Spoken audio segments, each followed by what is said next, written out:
जिंदगी के भिन्न रंगों को समेट कहानी का आकार देता हूं। कुछ इसलिए ही तो कहानीकार कहलाता हूं।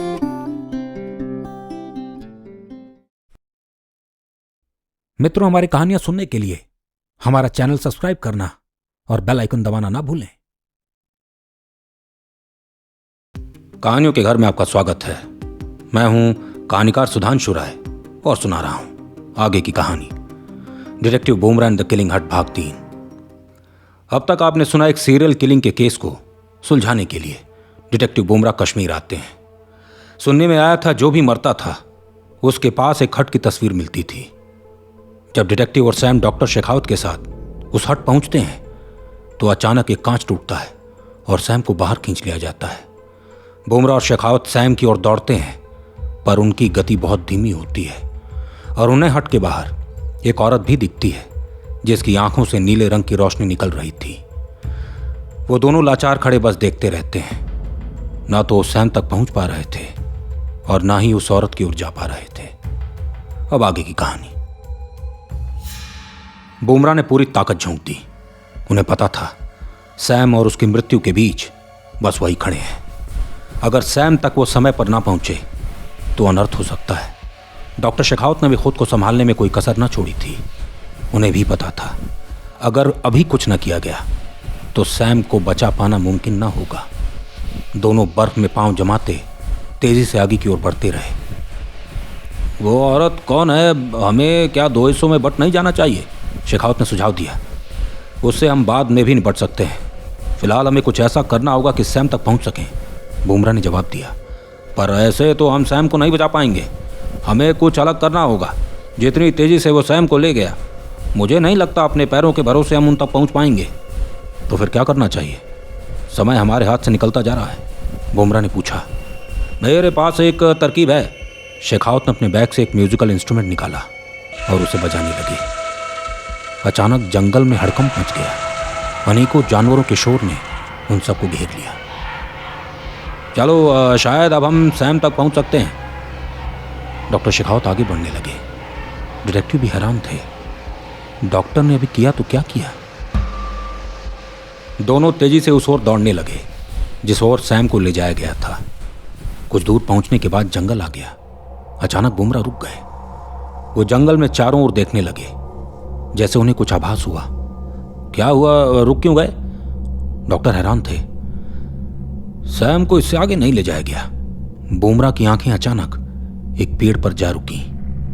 उन्होंने पाया सैम को एक ऊंचे पेड़ के तने से बांध नीचे लटका दिया गया है। उसका पूरा शरीर एक चिपचिपे रंग के पदार्थ से ढक दिया गया था जिसमें से नीले रंग की रोशनी निकल रही थी। हमें तुरंत ऊपर तक पहुंचना होगा। उसका पूरा सर ढका हुआ है। वो सांसें नहीं ले पा रहा होगा। डॉक्टर ने ऊपर देखते हुए बुमरा को इशारा किया। इतनी ऊंचाई पर कोई गया तो कैसे गया? बुमरा ने सोचते हुए अपनी फुर्ती का इस्तेमाल किया और बिना देरी के ऊपर पहुंच पहले सैम के सर से उस पदार्थ को हटाया। सैम की सांसें थम चुकी थीं। कोई भी हरकत उसके शरीर में हुई ही नहीं। बुमरा का चेहरा उतर गया। दिमाग ने मानो काम करना ही बंद कर दिया। सैम, होश में आओ। सैम, सैम, सांसें लो। डिटेक्टिव ने सैम के चेहरे पर हाथों से थपथपाया। सैम, पर कोई हरकत ना हुई। डॉक्टर नीचे से सब देख रहे थे। क्या हुआ? सैम कुछ बोल क्यों नहीं रहा? बुमरा की आंखें नम हो गई। अफरा तफरी में उन्होंने सैम की बॉडी को नीचे उतारा। डॉक्टर, कोई हरकत नहीं है। बुमरा के टूटे हुए शब्द बाहर आ गए। शेखावत ने तुरंत एक मशीन निकाल सैम की बॉडी में लगा दी। कुछ अजीब से झटके थे। ठंड में भी डॉक्टर के माथे पर पसीने की बूंदें उभर आई। बुमरा मानो शून्य से पड़ गए थे। क्या वो अपने सबसे खास दोस्त सैम को खो बैठे थे? अनेकों विचार उनके जहन में घूमने लगे। शेखावत भी लाचारी बस मशीन को बार बार सैम के शरीर में लगाते रहे। बुमरा से सब देखा ना गया। उन्होंने अपना चेहरा दूसरी ओर मोड़ लिया। आंखों के किनारों से आंसू बरसने लगे। डिटेक्टिव शायद पहली बार भावुक हुए होंगे। उनके कंधों पर दो हाथ आए। उन्होंने आंखों को पोंछा और पीछे मुड़े। उन्हें लगा शायद डॉक्टर उनको दिलासा दे रहे हैं, पर पीछे मुड़ते ही उनके चेहरे का रंग वापस लौट आया। मुझे पता था तुम्हारे अंदर भी भावनाएं तो जरूर होंगी, पर यह नहीं पता था मेरे लिए तुम रोने लगोगे। आज पता चल गया। अगर बुमराह किसी के लिए परेशान हो सकता है तो वो मैं हूं। ये हुई ना सच्ची दोस्ती। सैम सामने खड़ा था। डॉक्टर की मशीन काम कर गई।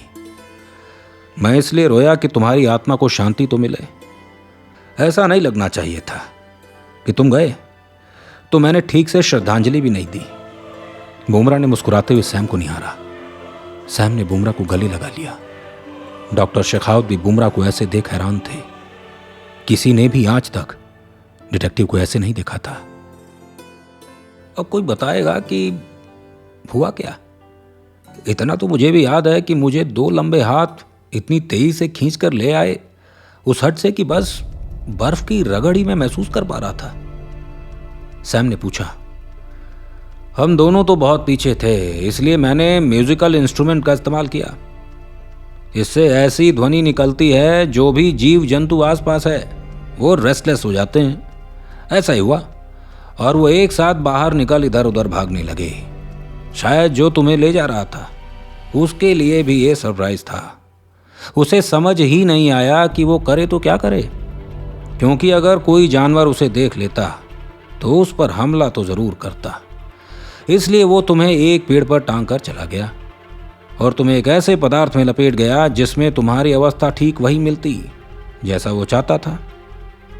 तुम भाग भी नहीं पाते, पर हम तुम तक पहुंच गए। शेखावत ने जवाब दिया। पर यह पदार्थ है क्या?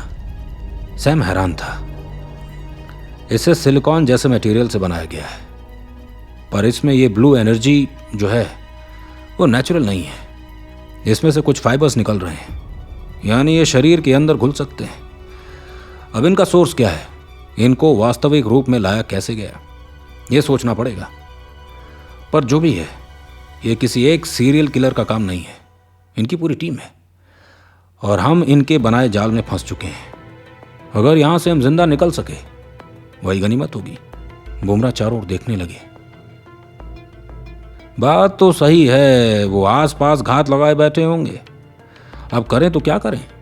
डॉक्टर शेखावत जानते थे अब अगले 3 घंटे बहुत महत्वपूर्ण होने वाले हैं। सैम भी खुद को कमजोर महसूस कर रहा था। तुम दोनों मेरे पीछे आओ, हमें सीधे हट की ओर चलना चाहिए।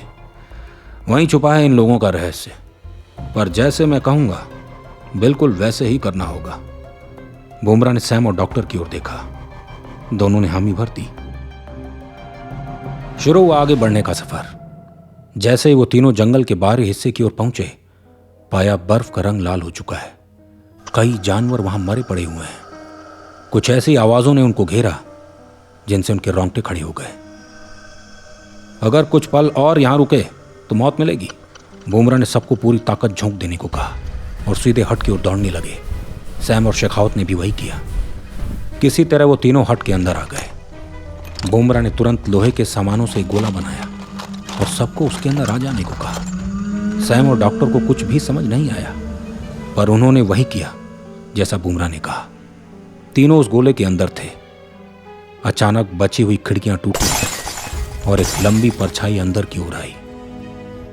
अलमारी का दरवाजा भी खुला और खून उससे रिश्ता धीरे धीरे बाहर को आने लगा।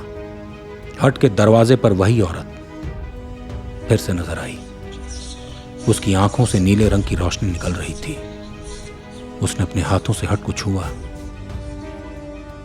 पर इसके बाद जो डिटेक्टिव बुमराह, सैम और शेखावत ने देखा उस पर यकीन करना मुमकिन न था। वो तीनों खुद को उस औरत के पीछे खड़े देख पा रहे थे। तीनों की आंखें थी ही नहीं, आंखों की जगह बस नीली रोशनी थी। क्या है रहस्य उस औरत का? अगर बुमराह, सैम और शेखावत गोले के अंदर हैं तो वो कौन है जो औरत के पीछे खड़े हैं? सुनाऊंगा आगे की कहानी भाग 4 में। मित्रों, यदि ये कहानी आपको पसंद आई तो हमारे चैनल को सब्सक्राइब करना और बेल आइकन दबाना ना भूलें। आप हमें फेसबुक पर सुधांशु राय ऑफिशियल और इंस्टाग्राम पर कहानीकार सुधांशु राय के नाम से खोज सकते हैं।